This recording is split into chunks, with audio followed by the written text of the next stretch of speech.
आज तक आपने जितने भी सक्सेसफुल लोगों को देखा है, एमएस धोनी से लेकर इलॉन मस्क, रतन टाटा से लेकर बिल गेट्स, ये सभी लोग अपनी इंडस्ट्री के बापू हैं। टॉप पोजीशन पर इन्हीं का नाम आता है। इन सभी के अंदर एक कॉमन फैक्टर है जो इनको आपस में जोड़ता है। ये सब लोग अपने सबकॉन्शियस माइंड को काम में लेना जानते हैं और अपनी लाइफ को अपने हिसाब से क्रिएट करते हैं। आज मैं आपके साथ मेरी लाइफ के कुछ ऐसे एग्जाम्पल शेयर करूंगा जिससे आप समझ पाएंगे अपने सबकॉन्शियस माइंड के बारे में। आपका सबकॉन्शियस माइंड कोई छोटी मोटी चीज नहीं है, कई सालों से इस पे रिसर्च होती आ रही है। इस वीडियो में आप खो जाएं उससे पहले चैनल को अभी सब्सक्राइब कर लीजिए ताकि ऐसी इंफॉर्मेशन आप तक टाइम से पहले पहुंचे। दोस्तों, we all are humans. Human body के अंदर बहुत सारे डिफरेंट पार्ट्स होते हैं, लेकिन इन सभी पार्ट्स का कंट्रोलर तो एक ही होता है, हमारा ब्रेन। और ब्रेन का भी एक बहुत इंपॉर्टेंट पार्ट होता है जिसे हम कहते हैं सबकॉन्शियस माइंड। अगर आपने अपने सबकॉन्शियस माइंड को जीत लिया तो मानो आपने सारी जंग जीत ली। इसको अगर मेरे एग्जांपल से समझे तो जब मैं 10th क्लास के अंदर था तो मैं क्लास का सबसे डम्बेस्ट स्टूडेंट था। सबसे कमजोर स्टूडेंट मैं ही था पूरी क्लास के अंदर, जिसको सही ढंग से बोलना भी नहीं आता था। जब मेरे दोस्त बात करते थे आगे जाके क्या करना है, कौन सी स्ट्रीम के अंदर जाना है, तब लिटरली मुझे ये पता भी नहीं था कि कौन कौन सी स्ट्रीम्स होती है। पढ़ाई के अंदर मेरा 1% फोकस भी नहीं था, हमेशा मैं पढ़ाई से दूर ही भागता था। जब मैंने क्लास 10 से क्लास 11th के अंदर मूव किया तो वो मेरे लिए सबसे बड़ा टर्निंग पॉइंट था, क्योंकि अब मैं क्लास 11th के अंदर मेरे पुराने माइंडसेट को लेकर नहीं गया था।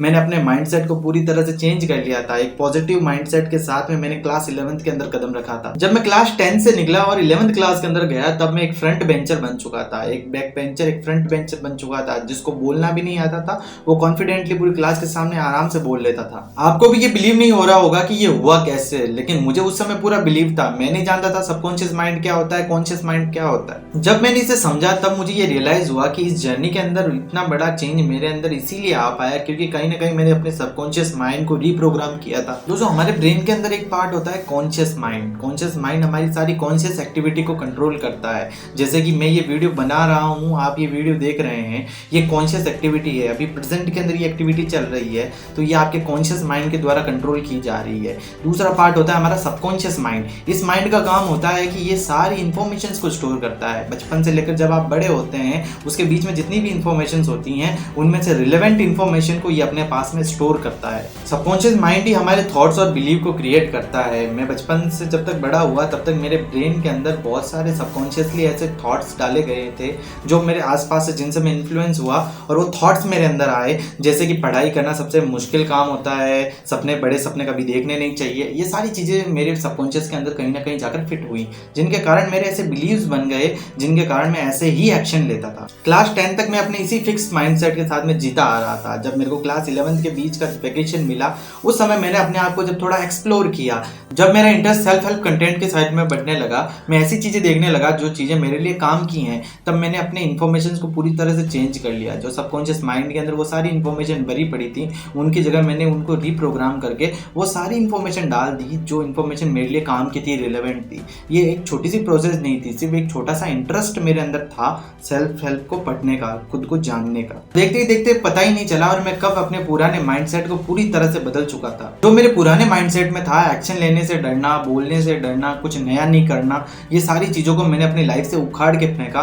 मैंने एक सबकॉन्शियस माइंड को रीप्रोग्राम करके। मेरा इस कहानी को बताने का यही मोटिव है कि आप इस चीज को समझ पाए कि आप भी अपने सबकॉन्शियस माइंड को रीप्रोग्राम कर सकते हैं, क्योंकि आप जैसे ही अपने सबकॉन्शियस माइंड को इन्फॉर्मेशन देंगे ये वैसे ही बिलीव क्रिएट करेगा, वैसे ही थॉट्स क्रिएट करेगा। जैसे आपको थॉट्स आएंगे वैसे ही आप एक्शन लेंगे, क्योंकि आप अपने विचारों पे ही तो एक्शन लेते हैं। आप जिन चीजों के साथ में हो वो चीजें आपको वैल्यू नहीं दे रही हैं तो उन चीजों से आपको दूर हटना पड़ेगा। दोस्तों, एक बहुत फेमस लाइन है कि जिसने होने से पहले देखा उसको रियलिटी में लाने से कोई नहीं रोक सकता।